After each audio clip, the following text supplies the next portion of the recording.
رسول اللہ صلی اللہ علیہ وسلم جب قضائے حاجت کے لیے بیت الخلاء میں داخل ہوتے تو یہ دعا پڑھتے: اللہم انی اعوذ بک من الخبث والخبائث، اے اللہ میں ناپاک جنوں اور ناپاک جنیوں سے تیری پناہ مانگتا ہوں۔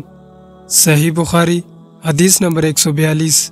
ابن عباس رضی اللہ تعالی عنہ روایت کرتے ہیں کہ نبی کریم صلی اللہ علیہ وسلم بیت الخلاء میں تشریف لے گئے۔ میں نے بیت الخلاء کے قریب آپ صلی اللہ علیہ وسلم کے لیے وضو کا پانی رکھ دیا۔ باہر نکل کر آپ صلی اللہ علیہ وسلم نے پوچھا، یہ کس نے رکھا؟ جب آپ صلی اللہ علیہ وسلم کو بتلایا گیا تو آپ نے میرے لیے دعا کی اور فرمایا، اے اللہ اس کو دین کی سمجھ عطا فرمائیو۔ صحیح بخاری حدیث نمبر 143۔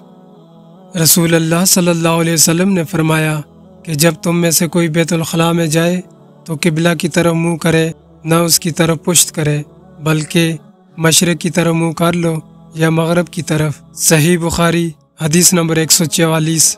عبداللہ بن عمر رضی اللہ تعالی عنہ روایت کرتے ہیں کہ لوگ کہتے تھے کہ جب قضائے حاجت کے لیے بیٹھو تو نہ قبلہ کی طرف منہ کرو نہ بیت المقدس کی طرف۔ یہ سن کر عبداللہ بن عمر رضی اللہ تعالی عنہ نے فرمایا کہ ایک دن میں اپنے گھر کی چھت پر چڑھا تو میں نے نبی کریم صلی اللہ علیہ وسلم کو دیکھا کہ آپ بیت المقدس کی طرف منہ کر کے 2 اینٹوں پر قضائے حاجت کے لیے بیٹھے ہیں۔ پھر عبداللہ بن عمر رضی اللہ تعالی عنہ نے واسع سے کہا کہ شاید تم ان لوگوں میں سے ہو جو اپنے چوتھڑوں کے بل نماز پڑھتے ہیں۔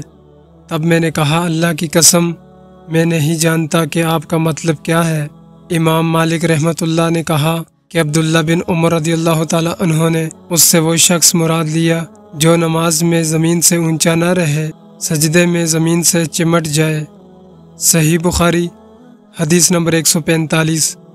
رسول اللہ صلی اللہ علیہ وسلم کی بیویاں رات میں مناسا کی طرف قضائے حاجت کے لیے جاتیں، اور مناسا ایک کھلا میدان ہے، تو عمر رضی اللہ تعالی عنہ رسول اللہ صلی اللہ علیہ وسلم سے کہا کرتے تھے کہ اپنی بیویوں کو پردہ کرائیے، مگر رسول اللہ صلی اللہ علیہ وسلم نے اس پر عمل نہیں کیا۔ ایک روز رات کو عشاء کے وقت سودا بنت زمعہ رضی اللہ تعالی عنہا رسول اللہ صلی اللہ علیہ وسلم کی اہلیہ جو دراز قد عورت تھی باہر گئیں۔ عمر رضی اللہ تعالی عنہ نے انہیں آواز دی اور کہا، ہم نے تمہیں پہچان لیا، اور ان کی خواہش یہ تھی کہ پردہ کا حکم نازل ہو جائے، چنانچہ اس کے بعد اللہ نے پردہ کا حکم نازل فرما دیا۔ صحیح بخاری حدیث نمبر 146۔